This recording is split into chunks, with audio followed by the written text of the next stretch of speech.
he walked this road with a cross on his shoulders, thinking of us and offering to his Father in our behalf the death he was about to suffer.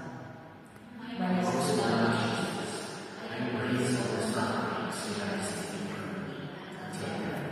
I thank you for all the suffering carrying your cross, to help me carry on in perfect peace and resurrection. Allow me, Jesus, my Lord, I repent that I am not committed. Never let me separate myself from you. Grant that I love you always, and do me as true. Hail Mary, full of grace, the Lord is with you. Blessed are you amongst women, and blessed is the fruit of thy womb, Jesus. Holy Mary, Mother of God, pray for us sinners, now and at our hour of our